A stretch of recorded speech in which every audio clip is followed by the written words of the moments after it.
Nabi dan para sahabat belajar la ilaha illallah, baru setelah 13 tahun di Madinah muncul ayat-ayat syariat. Syariat umroh, syariat haji, syariat puasa, syariat tilawah, syariat hijab.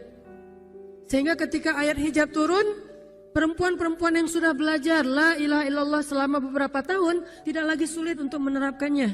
Begitu ayat hijab turun dibacakan oleh Nabi di dalam masjid, semua sahabat-sahabat mendengar itu dengan sangat perhatian. Lalu mereka semuanya pamitan, ya Rasulullah kami ingin pulang. Ngapain pulang? Mau ngasih tahu ke istri-istri kami supaya berhijab. Emang kamu punya istri? Oh ya enggak. Ada yang jomblo berharap punya istri, terus ngasih tahu ke siapa yang jomblo-jomblo? Itulah kasihannya ya. Enggak bisa ngasih tahu ke kakaknya, adeknya, apalah siapalah, mantannya mungkin. Pulang ngasih tahu ke istri-istri mereka, saudari-saudari mereka, putri-putri mereka, dan perempuan yang mendengar ayat ini dibacakan langsung menutup kepala mereka dengan benda apapun yang ada di tangannya. Mau jemuran, mau baskom, mau apa. Pokoknya pegang apa, tutup langsung. Hijab. Kenapa? Ini perintah Allah. Gak mungkin Allah memerintahkan kita sesuatu kecuali ada kebaikan di dalamnya. Itu aja pertimbangannya. La ilaha illallah. Bukan, kenapa? Kan lebih nyaman gak pakai hijab. Kan ini, kan itu. Enggak. Satu aja alasannya. Alasan la ilaha illallah. Kalau ini perintah Allah, sami'na wa ata'na. Itu dampak dari la ilaha illallah. Dikasih perintah sesulit apapun, termasuk Zainab dengan Zaid bin Harisah. Pernah kan baca kisah Zainab di surat Al-Ahzab? Mungkin kapan-kapan kita bahas itu. Efek dari la ilaha illallah. Tiba-tiba Nabi datang kepada Zainab. Sebetulnya Zainab ini ada hati kepada Nabi Muhammad. Siapa sih yang gak punya hati untuk Rasulullah ya? Semua cewek juga pasti mengidam-idamkan pengen jadi istri Nabi. Karena otomatis istri Nabi itu adalah dijamin surga. Siapa yang gak pengen jadi istri Nabi? Di surga nanti punya rumah, satu rumah dengan Nabi. Kan keren banget. Kita bisa jadi tetangga Nabi aja di surga udah keren banget. Apalagi serumah dengan Nabi. Semua cewek juga pengen jadi istri Nabi, termasuk Zainab. Dan itu hal yang wajar. Pas Nabi datang ke rumah Zainab, Zainab udah kegeeran. Nabi bilang kepada keluarga Zainab, saya ingin melamar Zainab. Zainab udah bahagia. Untuk Zaid, untuk Zaid, bukan untuk Rasulullah. Zaid? Siapa Zaid? Anak angkatnya Nabi Muhammad SAW, bekas budak. Mirip-mirip dengan Julaibib. Julaibib itu edisi Madinah, Zaid itu edisi Mekah. Ada dua cowok jomblo yang sama-sama pernah diuji dengan masalah jodoh. Zaid edisi Makkiyah, Julaibib edisi Madaniyah. Dua-duanya jomblo. Dua-duanya orang biasa, gak punya daya tarik. Followersnya gak ada, 0. Bukan selebgram sama sekali. Kata Rasulullah, aku melamar Zainab untuk putraku Zaid bin Harithah, anak angkatnya Nabi. Zainab menjawab apa? Ya Rasulullah, saya gak cinta sama Zaid. Jawaban yang sangat wajar kan? Dan jawaban yang paling sering kita dengar sekarang kan? Maaf ya, aku gak ada perasaan, kita jadi adik kakak aja. Itu kan standar ya? Standar banget lah kayak gitu-gitu. Maaf ya, kita jadi temenan aja. Maaf ya, aku gak ada perasaan apa-apa selama ini. Maaf ya, dan segala macam. Dengan bahasa-bahasa halus tapi nolak intinya. Kenapa gak bilang aja, udah gak usah kesini lagi. Kan jelas ya. Ini dengan bahasa, ya Rasulullah, aku tidak cinta kepada Zaid. Karena cinta juga pertimbangan yang penting. Dan Nabi juga tidak mengizinkan kita menikahkan putri kita dengan seseorang yang putri kita tidak berkenan dengannya. Tetap harus ditanya, ya Rasulullah, saya tidak cinta dengan Zaid. Turun ayat. Katakan kepada orang-orang yang beriman, laki-laki dan perempuan, kalau Allah sudah memerintahkan sesuatu, tidak ada kalimat yang keluar dari lisan mereka kecuali sami'na wa ata'na. Nabi bacakan ayat ini kepada Zainab.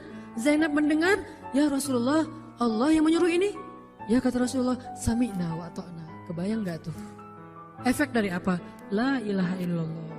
Jadi la ilaha illallah itu bukan cuma kalimat zikir, bukan cuma kalimat doktrin ideologi, bukan cuma masalah teologi secara teoritis, bukan. Ini dampaknya kepada akhlak, dampaknya kepada ibadah, dampaknya kepada banyak pilihan hidup dari la ilaha illallah.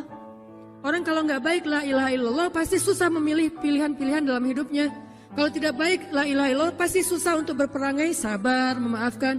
Itu semuanya ada hubungannya dengan la ilaha illallah. Sama kayak Abu Bakar, ketika dia sakit hati kepada orang yang memfitnah anaknya, dia cari tahu siapa orang yang pertama menyebar hoax tentang Aisyah. Ketahuan, dilaporin, diperkarakan sama Abu Bakar. Tiba-tiba turun ayat dari Allah. Janganlah orang yang memiliki kelebihan harta di antara kalian bersumpah untuk tidak lagi membantu saudaranya gara-gara sakit hati. Hendaklah dia berlapang dada dan memaafkan. Itu perintah Allah. Berlapang dada dan memaafkan. Terus konsekuensinya apa? Balasan janji Allah apa? Ala tuhibbuna ayyaghfirallahu lakum? Tidakkah kamu suka jika Allah memaafkan juga kesalahan-kesalahan kamu? Jadi deal-dealannya dengan Allah, bukan dengan makhluk. Enak aja saya maafin dia, untung di dia, rugi di saya. Enggak. Kalau kita transaksinya dengan makhluk, kita rugi. Tapi kalau kita transaksinya dengan Allah, kita untung. Libatkan Allah dalam urusan kita. Dan ini gak mungkin kita lakukan kalau gak baik. La ilaha illallahnya. Allah nawarin kepada Abu Bakar. Ala tuhibbuna ayyaghfirallahu lakum? Tadinya Abu Bakar kesel banget sama tuh cowok. Terus turun ayat ini. Wal ya'fu wal yasfahu. Hendaklah dia memaafkan dan berlapang dada. Abu Bakar berat. Tiba-tiba Allah katakan, ala tuhibbuna ayyaghfirallahu lakum? Bala ya Rob. Kata Abu Bakar, tentu ya Allah kalau gitu saya akan maafkan. Demi supaya Allah memaafkan kesalahan saya. La ilaha illallah. Zainab, sami'na wa ata'na. Ya udah saya terima Zaid ya Rasulullah. Alhamdulillah. Datang Nabi ke Zaid. Zaid, mau gak nikah sama Zainab? Sebetulnya mau banget, tapi gak pede. Zaid takut Zainab nanti jadi terpaksa menikah dengan Zaid, jadi gak nyaman. Zaid juga gak mau menyulitkan Zainab. Ya Rasulullah, saya gak pantas untuk Zainab. Kata Zaid.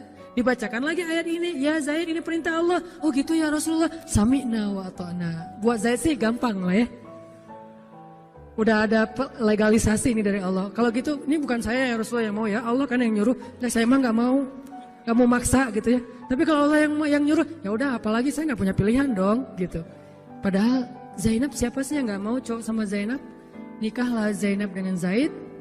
Dan yang menjadi semacam khutbah nikahnya adalah Rasulullah SAW. Kebayang nggak Zainab tuh punya hati ke Rasul, tapi Rasul yang mengkhutbahi nikah Zainab dengan orang yang Zainab nggak cintai. Kebayang nggak perasaan Zainab tuh? Ketika akad nikah, Nabi jadi saksi. Saya terima kata Zaid nikahnya Zainab binti Jahsy dan segala macam. Zainab kebayang nggak ada Nabi di situ? Lalu setelah selesai akad nikah ditanya kepada Nabi, sah ya Rasulullah? Sah. Dan Nabi juga nggak mau mempersulit, nggak sah. Kenapa? Harusnya sama saya? Enggak. Nabi orangnya fair. Nabi orangnya bijaksana, orangnya dewasa, enggak kayak kita. Kita tuh bahaya banget jadi saksi kalau jadi mantan. Pasti enggak sah. Dan Nabi enggak gitu. Sah langsung di kali pertama. Kebayang Nabi memberi nasihat kepada Zainab, nasihat kepada Zaid. Zainab, aduh kenapa bukan Nabi, kenapa Zaid? Tapi apa? La ilaha illallah. Allah enggak nyuruh sesuatu kecuali ada kebaikan di dalamnya. Percaya banget. Itu la ilaha illallah. Udah percaya banget. Zainab yakin, ini perintah Allah, ya sudah saya lakukan. Walaupun bukan dengan Nabi, padahal saya pengennya dengan Nabi. Kebayang gak sih pengen sama seseorang yang kita cintai banget, malah orang itu yang menjodohkan kita dengan orang yang kita gak pernah kebayangin. Amit-amit. Jangan dia ya Allah, jangan dia, dia. Kan berat tuh. Yang saya sering cerita, jangan saya. Pokoknya jangan Hanan, Hanan. Kenapa kok begitu?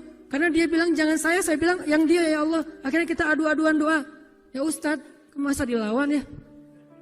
Doanya lebih panjang, lebih sujudnya apa segala macam. Akhirnya jadi. Gak kebayang tuh buat Zainab. Kalau Zaid sih mungkin kebayang lah ya. Gimana happynya Zaid menikah dengan seorang cewek yang semua orang Mekah pengen nikahin dia. Tapi kalau Zainab, itu hari-hari yang sangat berat. Malam pertama gak kebayang buat Zainab. Zaid. Begitu Zaid datang, Assalamualaikum Zainab. Gimana tuh? Ini kalau kita lihat dari angle manusia ya, karena Zainab juga manusia. Tapi semua emosional, subjektif manusia redam dengan iman la ilaha illallah. Harapannya cuma satu, pasti ada kebaikan di sini.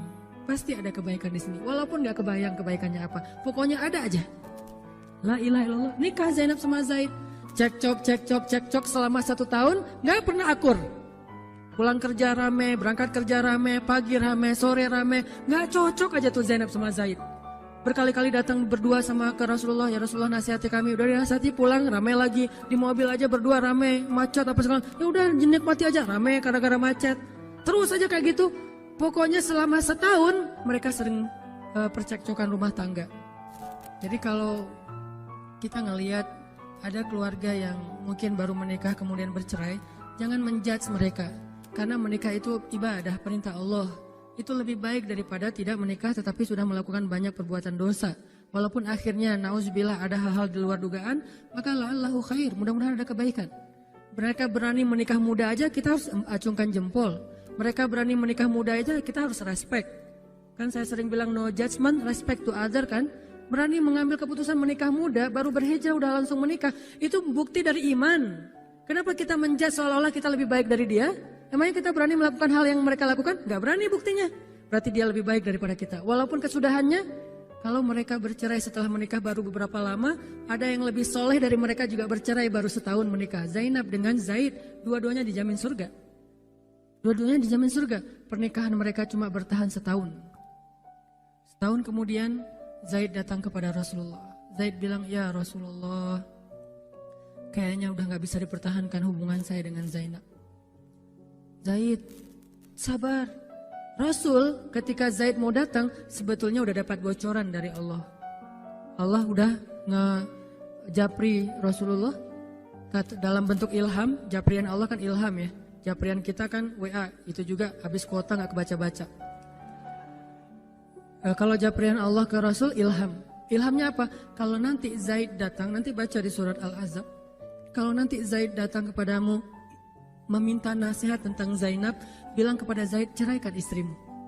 Kalau udah diceraikan, nanti kamu nikahi Zainab. Ini perintahnya juga berat buat Nabi nih. Kebayang gak sih anak angkat kesayangan Nabi yang selama ini baik banget sama Nabi, tiba-tiba dia punya masalah dengan istrinya, disuruh cerain dengan niat kalau udah cerai nanti dia yang nikahin. Kan gak kebayang tuh buat Nabi. Ditambah lagi Nabi itu orangnya ra'fah banget, sangat gak enakan. Kita aja gak tega kayak gitu. Emang ada yang tega kayak gitu? Gak tega kan? Zainab mantan kita sih. Sekarang cowok itu datang ke kita, suaminya Zainab. Ustadz, gimana nih Zainab? Perlu saya pertahankan? Emang kalian dari awal udah gak cocok, cerai aja deh. Kenapa? Bentar lagi gue mau nikahin Zainab. Gak kebayang kan? Kok Ustadz ngomong kayak gitu? Dapat ilham. Berat kan? Nabi itu kayak gitu loh, kondisi emosional beliau yang zulzilu, terguncang. Gimana nih caranya? Saya nggak enak banget, nggak tega banget sama Zaid. Kebayang wajah Zaid polos gitu. Ya Rasul gimana nih? Aduh, mau dibilangin ceraikan aja nggak tega. Mau dibilang pertahan tapi Nabi bilang suruh cerai, Allah suruh ceraikan. Akhirnya Nabi memilih emosionalnya, bukan perintah Allah. Hai Zaid, tahan istrimu, jangan ceraikan. Bahkan kata Allah suruh ceraikan. Lihat beratnya Nabi waktu itu. Akhirnya Zaid pulang gitu ya Rasul. Ya pulanglah Zaid, tapi gak enak banget sama Allah. Terus akhirnya Zaid sampai ke rumah, namanya Allah yang nyuruh kan gak bisa dirubah ya. Kun fayakun, cerai juga tuh walaupun Nabi bilang sudah bertahan. Allah marah kepada Nabi. Kata Allah, kamu merasa gak enak kepada manusia, tapi kamu merasa enak kepada saya. Diadu oleh Allah tuh coba, emosional. Nabi langsung sujud, ya Allah ampuni saya benar-benar, saya tahu saya gak enak sama Allah, tapi juga saya gak tega sama Zaid. Kebayang gak sih ya Allah wajah Zaid yang polos kayak gitu, disuruh cerain terus saya nikahin istrinya. Gimana perasaan Zaid? Wahai Muhammad, kamu merasa gak enak kepada manusia tapi enak kepada saya Muhammad. Astagfirullah ya Allah, minta ampun Nabi semalaman. Ini benar-benar gak kebayang sama Nabi. Tapi Allah pengertian lah, tahu Allah Nabi itu bukan mau gak tahan sama Allah, cuma emang gak tega banget sama Zaid. Akhirnya Allah ngambil keputusan sendiri, Zaid cerai dengan Zainab. Setelah selesai masa iddah Zainab, Allah katakan Muhammad sekarang datang kepada Zainab, lamar Zainab. Dengan berat hati Nabi tok pelan gitu, berharap gak dibukain pintu. Langsung udah ditunggu ternyata sama Zainab. Eng gitu, bukain pintu.